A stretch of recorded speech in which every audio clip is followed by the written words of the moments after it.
الحمد للہ رب العالمین واشهد ان لا الہ الا اللہ وحدہ لا شریک لہ واشهد ان محمدا عبدہ ورسولہ اما بعد۔ روزے دار بھائیوں، ابھی جلد ہی گزرے ہوئے دنوں میں ہم نے رمضان کا استقبال کیا تھا۔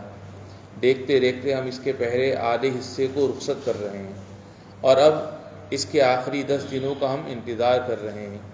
شروع رمضان میں بہت سے لوگوں کی ہمتیں عبادت، ذکر اور تلاوت قرآن میں بہت بلند تھیں، مگر رمضان مبارک کے دنوں اور راتوں کے گزرنے کے ساتھ ساتھ بہت سے لوگوں میں سستی اور کاہلی یا پست ہمتی آنے لگی ہے۔ بہت سی چیزیں ایسی ہیں جن سے بندوں کی عبادتوں میں چستی اور پھرتی پیدا ہوتی ہے، وہ میں آپ کے سامنے بیان کرتا ہوں۔ نمبر 1، اس مہینے کی عبادتوں میں تنوع اختیار کرنا۔ سستی کے پردے کو چاک کرنے میں اس کا بڑا دخل ہے۔ جب مسلمان کو عبادت میں کمزوری اور کم ہمتی کا احساس ہو تو اسے دوسرے نیک عمل کی طرف متوجہ ہو جانا چاہیے جو اس کی سستی کو چستی میں بدل سکے۔ ہمارے نبی صلی اللہ علیہ وسلم نے اس کی طرف ہماری رہنمائی فرمائی۔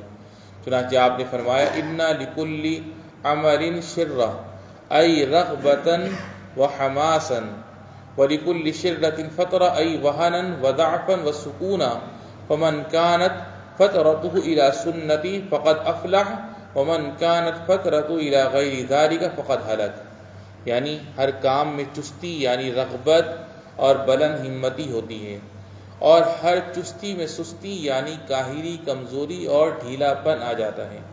جس کی سستی میری دوسری سنت کو اختیار کرنے کے لیے ہو تو یقیناً وہ کامیاب ہو گیا، اور جس کی سستی اس کے علاوہ کو اختیار کرنے کے لیے ہو تو وہ ہلاک ہو گیا۔ نمبر 2، نفس کو ایسی چیز کا مکلف نہ بنانا جس کی وہ طاقت نہ رکھتا ہو، یا اس پر یک بیک اتنا بوجھ نہ ڈالنا جس کا وہ عادی نہ ہو۔ جتنا ممکن ہو اسی اعتبار سے دھیرے دھیرے یا درجہ بدرجہ اس پر بوجھ ڈالنا چاہیے۔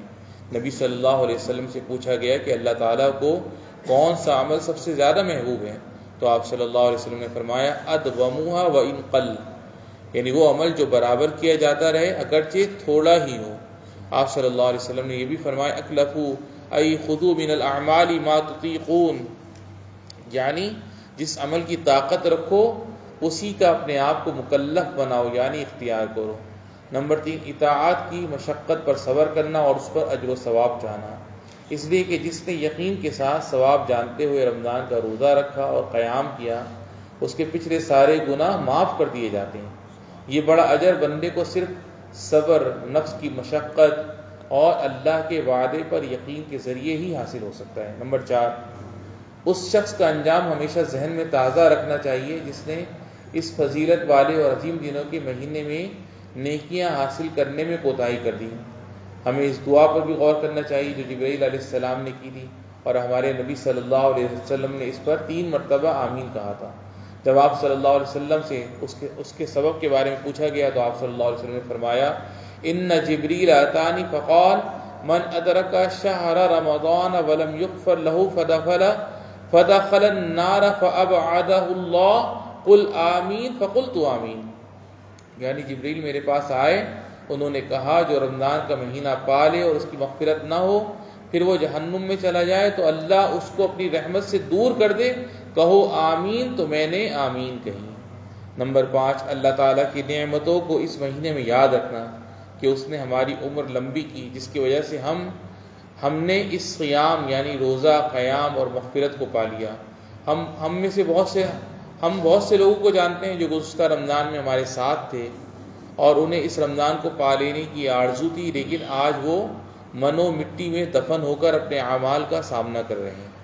نمبر 6، جسمانی صحت و عافیت کی نعمت کو یاد رکھنا، کیونکہ اس وقت بہت سے بیمار ایسے ہیں جو غموں کا شکار ہیں اور بہت سے زخمی ہو کر صاحب فراش ہیں۔ بیماری نے انہیں معذور اور پریشانی نے انہیں مجبور بنا دیا، اب وہ نیکیاں حاصل کرنے کی سکت رکھتے ہیں نہ عبادت کرنے کی طاقت۔ بس مسلمان کے لیے مناسب ہے کہ وہ بلند ہمت ہو، اللہ عز و جل کی رضا کو ہمیشہ ذہن میں حاضر رکھے، اور فضیلت والے اوقات اس کے لیے تقویٰ کے درجات میں ترقی اور بھلائیوں میں دوسروں سے آگے بڑھ جانے کا بہترین موقع ثابت ہوں۔ اللہ سے ہماری دعا ہے کہ ہمیں اپنے مقبول اور کامیاب بندوں میں شامل کر لے۔ وصلی اللہ وسلم علی نبینا محمد وعلی آلہ وصحبہ اجمعین۔